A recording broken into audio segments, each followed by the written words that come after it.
Hello friends, welcome to our channel. இன்னைக்கு வந்து நம்ம என்ன ரெசிபி பார்க்க போறோம்னா குக் வித் கோமாளில பூஜா பண்ண குனுக்கு ரெசிபி எப்படி பண்றதுன்னு பார்க்கலாம். அதுக்கு ஃபர்ஸ்ட் வந்து ஒரு மிக்சிங் பவுல் எடுத்துக்கோங்க. இப்போ இதுல ஒரு கப் புழுங்கல் அரிசி நம்ம சாப்பாட்டுக்கு யூஸ் பண்ணுவோம்ல அந்த அரிசி சேர்த்துக்கோங்க. 1/2 கப் துவரம் பருப்பு, 1/2 கப் கடலை பருப்பு, 1 ஸ்பூன் அளவுக்கு உளுந்தம் பருப்பு எடுத்துருக்கேன் சேர்த்துக்கோங்க. இப்போ இது நல்லா கழுவி எடுத்துக்கோங்க. இப்போ பாத்தீங்கன்னா இது எல்லாத்தையும் நல்லா கழுவி எடுத்தாச்சு. அடுத்து தண்ணி ஊற்றி ஒரு 3 மணி நேரம் நல்லா ஊற வச்சுக்கோங்க. இது கூடயே 2 வரமிளகாயும் சேர்த்திருங்க. இதெல்லாமே வந்து ஒரு 3 மணி நேரம் நல்லா ஊறட்டும். இப்போ பாத்தீங்கன்னா நம்ம பருப்பு அரிசிலாம் ஊற வச்சிருக்கிறோம்ல அதை எடுத்துக்கோங்க. அதில் வந்து எக்ஸ்ட்ரா இந்த 2 பச்சை மிளகாயும் சேர்த்திக்கோங்க.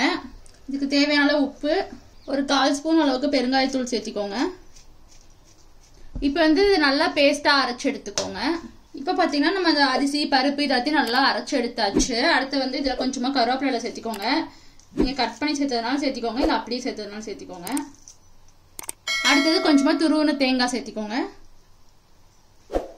இப்போ இதை நல்லா மிக்ஸ் பண்ணிக்கோங்க. அடுத்தது ஒரு கடாயில் எண்ணெய் சேர்த்திக்கோங்க. எண்ணெய் நல்லா சூடாகட்டும்.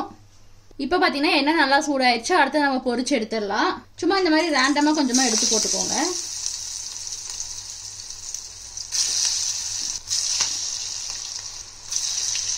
இப்போ இது வந்து நல்லா பொரிஞ்சு வரட்டும்.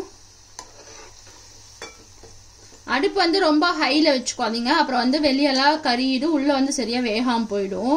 அடுப்பை கொஞ்சம் சிம்ல இல்லைன்னா மீடியம்லயே வச்சுக்கோங்க. இப்போ பாத்தீங்கன்னா நான் வந்து ஒரு பேட்ச் போட்டு எடுத்துட்டேன். பட் அது வந்து எல்லோ கலர் மாதிரி தான் வந்துச்சு, கொஞ்சம் ப்ரௌன் கலர் அந்த மாதிரி தான் இருந்துச்சு. அவங்க ரெட் கலர்ல பண்ணியிருந்தாங்க. அநேகமா ரெட் ஃபுட் கலர் சேர்த்திருப்பாங்க. ஸோ நம்ம அதுவும் கொஞ்சம் சேர்த்து நம்ம ட்ரை பண்ணி பார்க்கலாம்.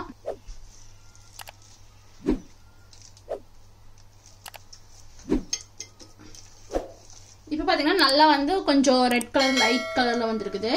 அவங்க பண்ணது பார்த்தீங்கன்னா உங்களுக்கு கண்டிப்பாக ஃபுட் கலர் தான் சேர்த்திருப்பாங்க. உங்களுக்கு வேணும்னா ஃபுட் கலர் சேர்த்திக்கோங்க, இல்லைன்னா நீங்கள் அப்படியே கூட பொரிச்சு எடுத்துக்கோங்க. இப்போ நம்ம எண்ணெயில் சேர்த்திடலாம்.